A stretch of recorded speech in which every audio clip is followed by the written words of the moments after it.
Folks, this is Fernando doing our video for the Modern Survivalist, and in this video I'd like to address the recent terrorist attack in Tunisia. You're there on your holidays in the beach, all of a sudden someone starts shooting with an AK-47 at close range. Really not a lot that you can actually do. Yes, you can duck, you can look for cover, you can lock yourself in a room or some other, in some bedroom, move away from the threat. There's things that you can do, and we've covered them to some extent in videos regarding active shooters. But probably the thing that you should do is not be there in the first place. Now, I'm not blaming in any way at all the victims. The victims, are not to be blamed in any possible way.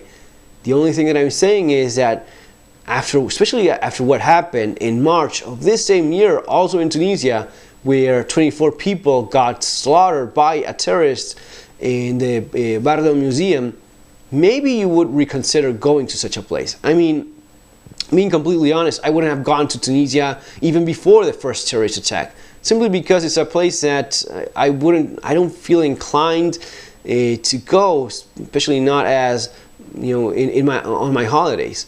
For you guys watching this in the United States, probably you don't understand the dynamics of vacationing and such in Europe. In Europe, all of these places, the plane tickets are just a few bucks, in hotels and such. It's all very cheap. Places like Tunisia, Hungary, or Turkey, all these places, all these countries are very affordable. In Africa and such. The thing is this, and this has a lot to do maybe with folks being, maybe having lived their entire lives in developed nations where they basically take for granted the level of safety and security that they have, and they think that's going to be the same everywhere else, or they think that on their holidays they're going to be trying something exotic, something different. Maybe it's because I grew up in Latin America and in Argentina. You clearly understood the limitations in terms of security. You knew that the police would not be protecting you from pretty much anything. I mean, thankfully they just show up after actually something happens. There's not much in the way of prevention. Maybe thinking right now, yes, you have terrorist attack in developed nations as well. The same day that this happened in Tunisia, you had someone getting his head chopped off in France. Now look at the difference. It was one guy in France killed by one of his employees. It wasn't 40 people being gunned down in a beach in France. Not saying that someone cannot start doing that. I mean, because it has happened in the United States as well. You go to a movie theater in Colorado and someone starts shooting. Yes, a bullet will kill you. Likewise, if you are in a movie theater in Colorado, or if you are in the beach in Tunisia. The thing is that you probably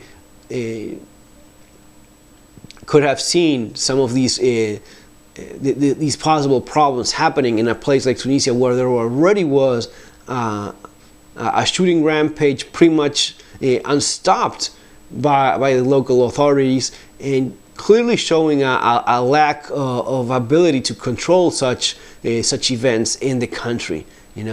So it's a very sad reality that we little by little have to understand. Terrorism can happen absolutely everywhere. It usually happens in places where there's a mass unarmed people to shoot. You rarely are going to be seeing a mass shooting happening in a place where everyone is armed and ready to shoot back at an attacker. Movie theaters, schools, malls, resorts. Can this happen in other places?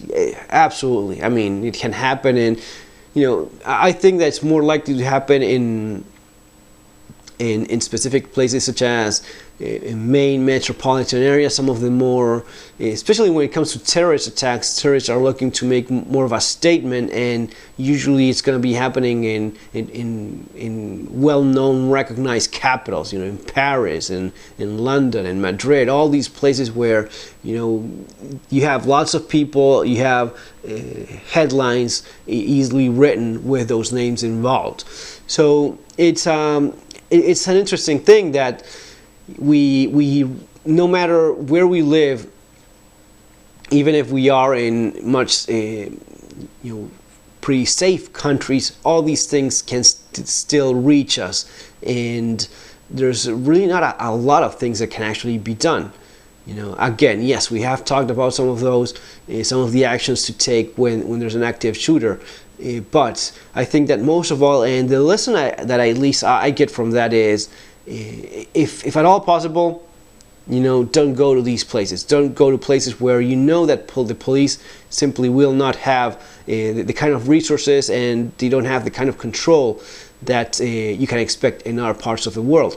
If you're gonna be enjoying your holidays, I at least would have a much better time spending my holidays in a place where I know that there is a level of safety better than what you're likely to find in somewhere like Tunisia. Folks, that's my take on it. If you want to learn more about my take on modern survival and preparedness, I recommend my book. The first one, The Modern Survival Manual, Surviving the Economic Collapse, and my second one, it is the Bugging Out and Relocating, where I talk about, in some ways, the different realities that you're likely to encounter in different countries, and bringing all that down to earth with some stats and actual information. Folks, that's gonna be all for now. Remember to subscribe, thumbs up, share. See you in our next video. Have a great day.